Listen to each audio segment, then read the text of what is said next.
Techies, welcome and welcome back to kaetalkstech. I'm Kay, Let's Talk Tech. You know what I'm thinking about today is a consulting industry. It's really changed a lot. Um, hey Techies, welcome and welcome back to kaetalkstech. I'm Kay, Let's Talk Tech. Today what's on my mind is consulting. Just the whole world of consulting, things that have changed and how the business model is different. You know, consulting has been a lucrative source, income source for a lot of people in tech, including myself. And now it's changed, but maybe there's a way to change it back. First of all, I love being a consultant, right? I love avoiding the employee popularity contest and BS that goes along with getting raises. I get the rate that I set at the beginning of the contract, and that's it till the end of the contract, unless the contract goes multiple years, right? And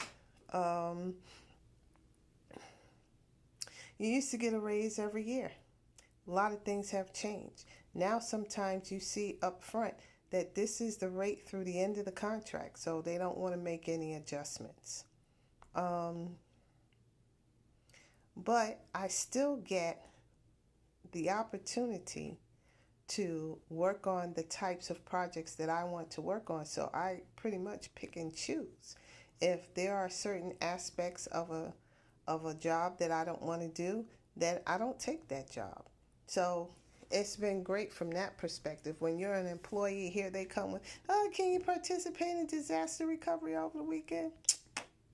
That's what I have to say to that. I'm not interested in your weekend anything. I have a life. I have things I want to do on the weekend. If I don't have a life, I'm out here trying to make one up. So, no, I have done, I've paid my dues. I've worked all the OT, and I'm just not interested in it anymore. Now, if it's something critical, I might be flexible if it's a one time thing, but some people, they just want you to work all the time. And, that's silly. Um, the other, besides the pay and the projects, that is pretty much it. The other thing that I do like is you're more in control. You're in control of your own career. You're in control of your own destiny. You're in control of your own benefits, depending on how you, depending on the structure of your consulting gig. So, as a consultant, if I want to take a class, I take the class. I get a credit for it on my taxes. I don't have to get any approvals or ask anybody. Now, the thing is, you can do that as an employee as well, which a lot of people don't know that, but why pay for something up front if you don't have to, right? So, I've been in situations where I asked to take a class and I was told no. So now, as a consultant, nobody can tell me no because I'm the only one doing the telling. Um, and you get good hands-on experience, right? So nobody wants to pay for a consultant to sit there and do nothing, but if they decide that that's what they want to pay for, then I'll do that. I have enough experience at this point that it's no skin off my teeth. And what I do is if I go somewhere where the employees are too insecure to give me the work to do, then I start working on my own stuff. That's time to study for a new certification. So it's always going to be a winning situation for me. Um,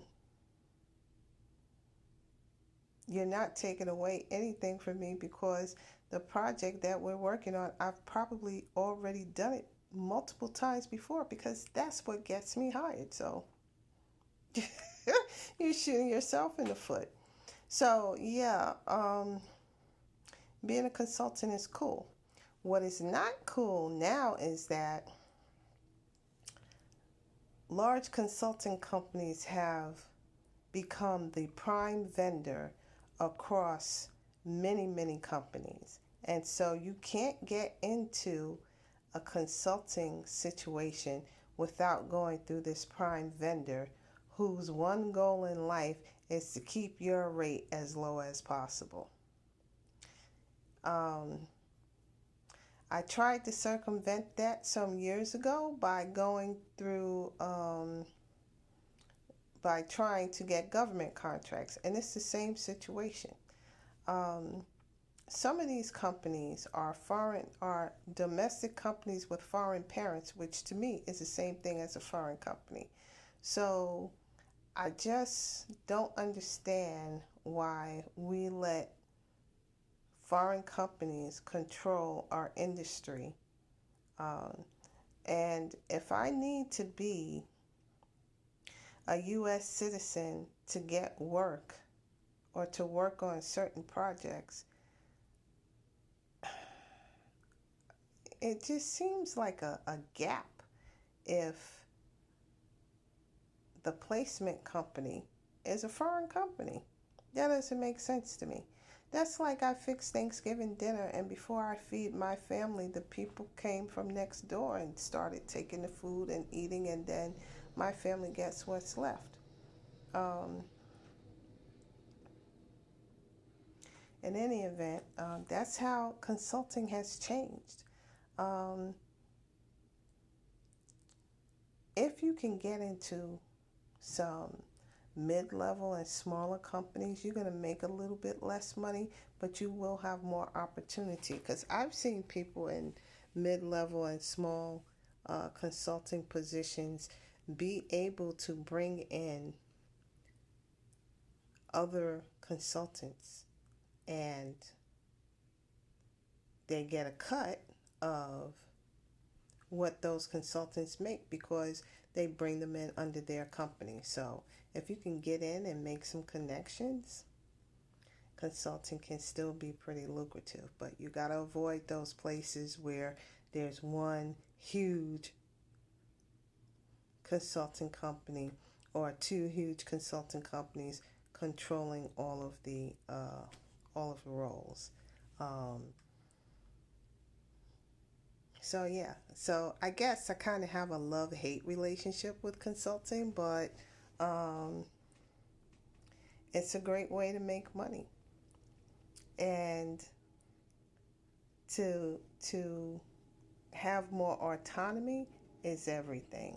All right, so that's it. That's all I have for you. That's what's on my mind, consulting roles, and I hope that these insights are helpful for you. Like the video, share the video. Um, Check me out on kaetalkstech.com. Follow the channel and then come back and let's talk tech again. Bye.